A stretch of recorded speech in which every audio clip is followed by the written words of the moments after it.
अस्सलाम वालेकुम, मैं हूं Rana Tariq the visa Avenue से। एक स्टूडेंट को 6 माह बाद होम ऑफिस ने ईमेल किया है कि आपका बैंक स्टेटमेंट है वो फेक सा लग रही है, आप हमें वेरिफिकेशन दें। 10 दिन का हम आपको टाइम देते हैं, आप हमें कोई ऐसा डॉक्यूमेंट प्रोवाइड करें या प्रूव करें कि ये आपकी बैंक स्टेटमेंट ओरिजिनल है, ये एडिटेड नहीं है। अब देखें, ये 6 माह बाद वीज़ा लग गया बच्चे का, बच्चा वहां पहुंच गया, क्लासेस स्टार्ट हो गई। अब 6 माह बाद उसकी वेरिफिकेशन आई है। देखिए, मैं हमेशा आपको ये बात समझाता होता हूँ, ये बैंक स्टेटमेंट जो है ये आपका टोटल प्रोसीजर एक तरफ है, बैंक स्टेटमेंट जो है वो आपकी एक तरफ है। वो हरगिज़ फेक ना यूज किया करें। यहाँ पे ज्यादातर मेजोरिटी एडिटेड बैंक स्टेटमेंट लगाती है, चल भी जाती हैं, लेकिन अगर आपकी वेरिफिकेशन हो जाए तो आप फंस जाते हैं। आप पे 10 साल का बैन लग सकता है। आपकी जो डिपॉजिट है यूनिवर्सिटी की तरफ से जो आपने दिया होता है वो आपका जब्त हो सकता है। तो आप अपनी बैंक स्टेटमेंट्स की तरफ बहुत ज़्यादा ख्याल किया करें।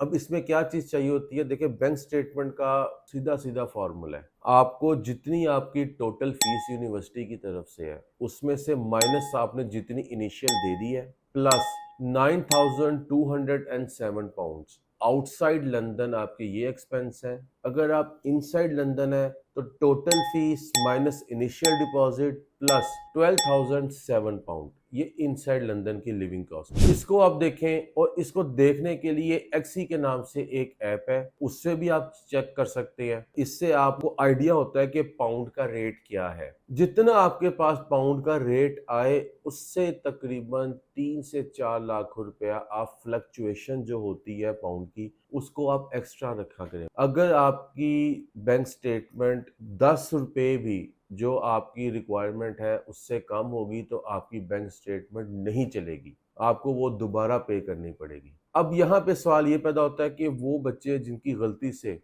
अगर उनकी बैंक स्टेटमेंट को थोड़ी बहुत कम आ जाए, कोई लाख, 1.5 लाख, 2 लाख, किसी वजह से भी वो कम हो जाती है और टाइम उनके पास नहीं होता, तो वो क्या करें? उसका हल ये होता है कि आप फौरी तौर पे अपना 500 पाउंड, जितनी भी आपकी स्टेटमेंट कम लग रही है ना, उतने पाउंड, 500 या 1000 पाउंड अपनी फीस में एक्स्ट्रा और आप दे दें, ताकि आपकी जो बैंक स्टेटमेंट का जो गैप है ना, लूप जो आपका गैप आ रहा है, वो आपका कवर अप हो जाए और आपकी बैंक स्टेटमेंट उसी अमाउंट में आ जाए।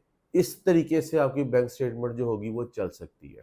अब इसमें ये चीज़ भी होती है कि आप जो बैंक स्टेटमेंट है उसको आप वेरीफाई खुद भी कर सकते हैं। कभी भी किसी कंसल्टेंट के ऊपर ना रिलाय किया करें, अपनी बैंक स्टेटमेंट को खुद आप वेरीफाई करें कि जो आपके पास पैसे रखवाए जा रहे हैं वो ओरिजिनल कैश फॉर्म में है, वो एग्जिस्ट भी करते हैं कि नहीं, कि वो किसी बैंक मैनेजर के साथ मिली भगत के साथ, क्योंकि उनको पता है कि हमने बैंक स्टेटमेंट देनी है, अकाउंट मेंटेनेंस सर्टिफिकेट वो हमने ही आपको देना है।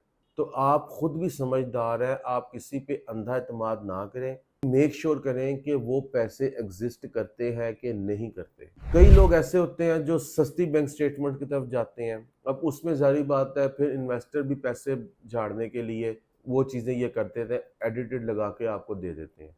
तो उसमें नुकसान किसका होता है? एट द एंड आपका नुकसान होता है। 3 साल 2 साल पहले ये चीज़ें काफ़ी चल रही थी और इस पे लोग गए भी हैं, लेकिन अब चीज़ें बहुत तब्दील हो चुकी हैं, बहुत चेंज हो चुकी हैं।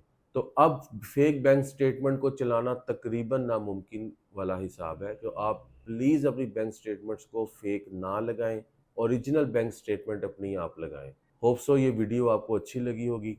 अगर ऐसी मज़ीद वीडियो आप देखना चाहते हैं तो आप हमारे चैनल को सब्सक्राइब करें। Thank you.